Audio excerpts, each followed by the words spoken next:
everyone! Ngayong araw, syempre magluluto tayo o gagawa tayo ng espesyal na buko payturon. Ayan, sa mga merong nyog dyan. At syempre, ito ay pwede mong gawin dahil napakadali lang. Syempre, ituturo natin yan ngayon para magkaroon ka ng ideya na pwede mong gawin ang buko pie. Pwede nang hindi i-bake, syempre. At pwede rin gawin siyang turon. Ayan, kaya kung ano ang iyong ginagawa ngayon, tara, i-prepare mo na ang ating mga ingredients. Kumuha ka na ng buko ng kapitbahay mo at umpisahan na natin. Ayan, syempre, meron kasi tayo ditong buko na napakababa at ang dami-daming bunga, kaya babawasan muna natin at syempre, gagawin natin na buko payturon.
So, ganito lang kadali ang proseso ng ating gagawin na turon buko pie, mga katropa. Siyempre, i-combine lang natin ang ating mga ingredients. Siyempre, meron tayong malinis na tubig na i-combine natin sa ating cornstarch at gagawin lang natin malapot ito. At syempre, sinabay na din natin ang ating powdered milk. Ayan, syempre. At condensed milk, dagdag din yan sa flavor nito, syempre, mga katropa. At syempre, mamaya ilalagay na din natin ang ating cheese at yung mga iba pang ingredients at ang ating ginayat o kinudkod na buko. Ito ay fresh buko, mga katropa, at medyo bata-bata pa, sana all bata. Kaya kung meron kang nyog dyan, kung meron kayong tanim na nyog, wag ka na mag-atubili, wag ka na magdalawang isip, gawin mo na, sundan mo na ang ingredients at menu natin na ganito. Napakadali ang recipe niya, sobrang daling gawin, sobrang sarap at mapapawaw ka dahil sakto rin ito. Napakainit ng panahon ngayon. Ayan, kailangan natin ng masarap na dessert at syempre sa tamang-tawa sasabayan mo yan ng isang napakalabing na soft drinks kapag may pambili ka. Pero kung wala, napakalamig na tubig ay pwede nang kakumbine nito, mga katropa. Mag-i-enjoy ka na. Ayan, mga katropa, ganyan dapat ang magiging texture niya mamaya at dapat malapot-lapot na siya, sana all malapot. Kaya kung ako sa'yo, mga katropa, ituloy mo lang yung panonood at syempre, pwede mo rin sundan mamaya at i-take note lahat ng mga ginagawa natin na proseso dahil napakadali lang yan. Kapag pinanood mo ito, ayan, nabubulol-bulol tayo. Kapag pinanood mo to, sigurado ako mapapasa na all ang iyong asawa at pamilya at mamayang gabi mabibengbang ka ng sobra-sobra. Kaya ano pang hinihintay mo? Mag-prepare ka na.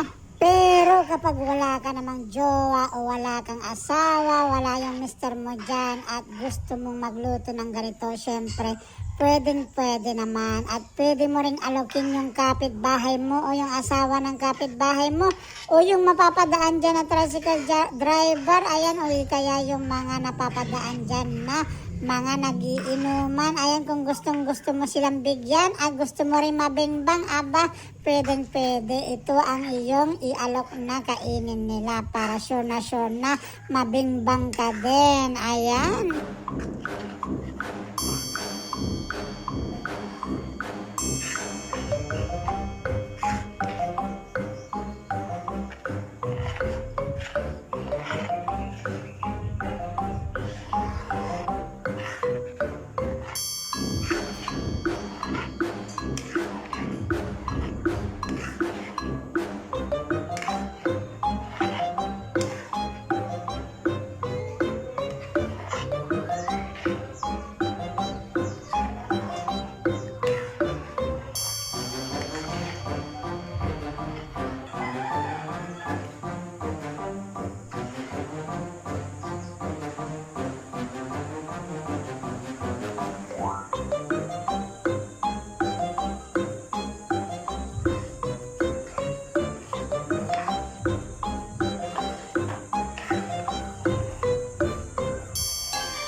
Sa mga hindi nakakaalam mga katropa, niluluto natin yan o minimix natin yung lahat ng mga ingredients sa low heat. Ayan, meron pong apoy yan, niluluto na natin para maging thick na siya syempre. At ito na nga, ganito na yung texture niya at ready na natin balutin sa lumpia wrapper. Ayan mga katropa, balutin lang natin siya para siyang turon. Pero ito naman ay syempre ang ating buko pie naman na ingredients. So, ganito lang yung proseso mga katropa. Kahit na nabubulol-bulol tayo ay naibabahagi natin yung paggawa at proseso ng pagbalot syempre. At mamaya pag nakaredy na, nabalot na natin lahat, lulutuin na natin siya. Ganyan lang, i-rolyo mo lang, tapos lagyan mo siya ng konting tubig doon sa dulo para dumikit yung ating lumpia wrapper.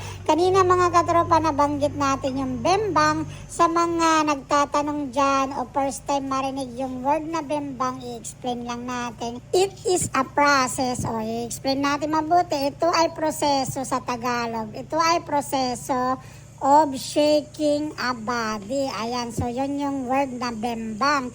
Tulad nung kapag napanood mo or nakinig ka habang nanonood ng video na ito, narinig mo yung ating music, napapabengbang ang iyong katawan. Ibig sabihin, your body is shaking with the tone or with the sabay-sabay sa music. O, ang galing ng pagkaka-English at pagkaka-explain ko. So, ang bengbang ay yung pag-shake o pag-shake-shake ng iyong katawan. It doesn't matter kahit na anong way ng pag-shake-shake ng katawan. Basta maitatawag ito na bembang. Lalong-lalo na kapag two bodies are shaking together. So, ito ay tinatawag din na sa past tense, bingbangan, or sa future tense ay nagbibingbangan.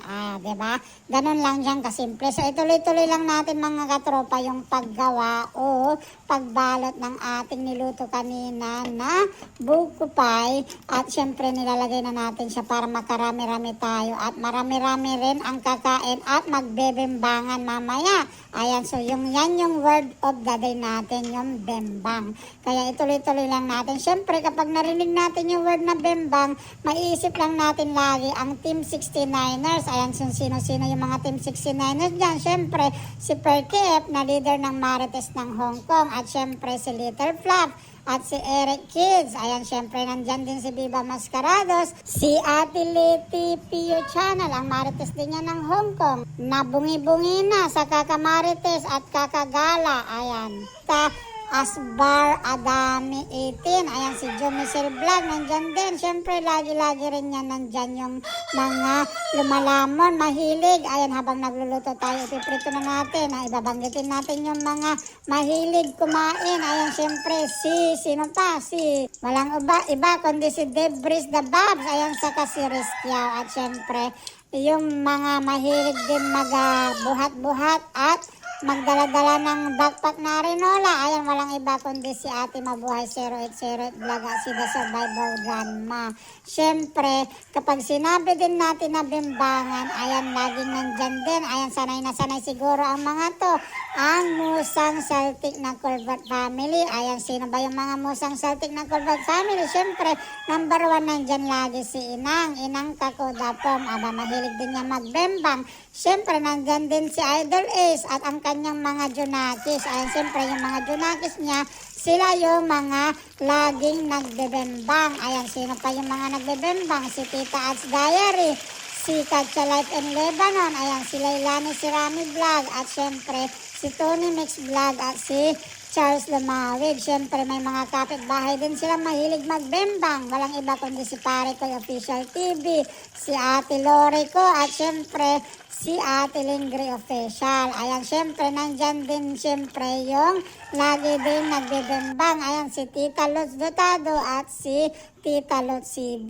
Siyempre, mga yan ang mga mahilig na magbembang kahit na hindi nabebembang. Ayan, mga katropa, luto na. Ayan, yung ating final result at ready na tayong mag-alok ng pagkain merienda sa ating pamilya. At dahil luto na ang ating buko paitoron, tara na, umpisahan na natin, magsitayo na tayo at sumabay sa tunog, magbimbangan na tayo. I-shake-shake na ang katawan para syempre maging healthy din. Galaw-galaw, ayan, habang kumakain, bimbangin na natin ang isa't isa.